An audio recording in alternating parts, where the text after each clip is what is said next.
Hey everyone. So, I've always loved verbal debate and verbal sparring. I love a good conversation. I love someone making me work my mind and use my brain. And I love getting stumped, and I like trying to figure things out. I like mind problems. I love intellectual games.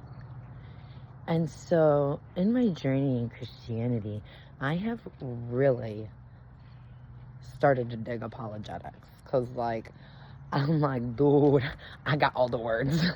I need some more words. And listening and learning about apologetics and how to defend and provide evidence for the Christian faith, not the religion, the Christian faith. And it's so much fun. It's like a game. And I don't know if there is anybody out there with questions, Christian or non-Christian, but I started listening to this book my friend Shayna told me about. It's called, oh crap, now I'm drawing a blank. Let's see, hang on. It's by Josh McDowell, and it's called Evidence That Demands a Verdict, I believe. And Shayna and I both purchased the updated, revised, more modern edition because it helps deal with more modern questions. I just started it, but it's already amazing.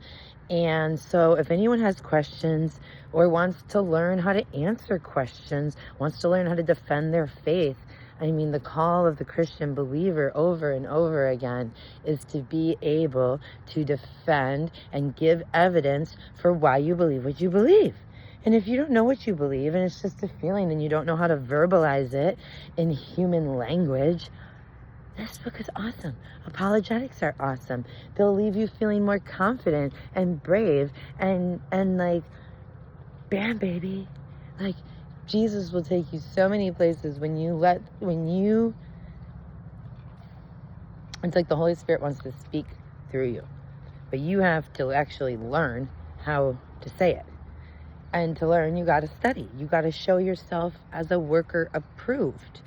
You got to do it. It's so much fun too, because especially if you have a lot of insecurities or mental struggles, learning apologetics and learning to be able to confidently vocalize the truth and not back down because you know 100% you are right. That is a weird, empowering feeling, and you have to be careful that it doesn't develop into self-righteousness and ego and pride. It should be humility that Jesus is so true that you can place your entire faith and trust and conviction on what he said and what he taught. And you can have pride and you can have confidence because of him and because of how trustworthy he is. So it's not your ego and your pride, it's your pride in him and your confidence in him that gives you the ability to stand up to unbelievers, to stand up to liars, to stand up to deceit and say no. And to not back down, and to give them that energy that they are not used to feeling from you. And it makes them scared, it makes them uncomfortable. They are not used to timid people being quiet, or to being loud. They are used to you being quiet. They're not used to being loud and confident. And I remember as I started to develop my voice and my confidence in my biblical knowledge, I remember the first time I showed it to a friend who I usually just let push me around. And I remember I was shaking, like my insides were shaking, my hands were shaking, like I felt like I was going to have a panic and anxiety attack. But on the outside, I presented bold and confident because I knew my words were true. And I was not going to let him emotionally bully me into backing down from what I knew to be true. Because that is the opposite of God. God is truth. Satan is a liar. It says that he was that way since he was created.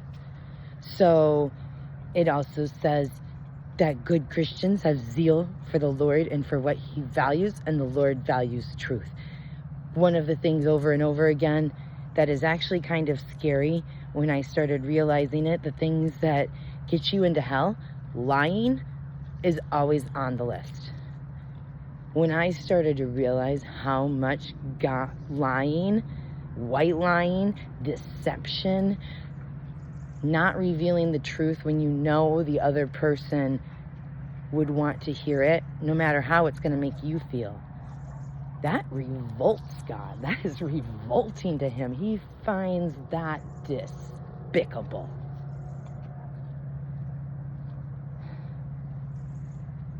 And it's really convicted me so much in my self-awareness to how I communicate, what I say, and is it true? Because we are going to be held accountable. And it says liars over and over are going to the pit. And I don't know about you, I don't want to spend no time in the pit, let alone eternity. So, I don't even remember what started this video. Apologetics. Yes. So, like, let's go to heaven. Let's stop lying. Let's be nice. Let's tell the truth. Let's get along. Let's learn to communicate our feelings and our thoughts and our emotions and our experiences. It'll be great. An emotional roller coaster. You might feel like you're going off the deep end, but it's worth it. I love you guys. He loves you more. Have a great day.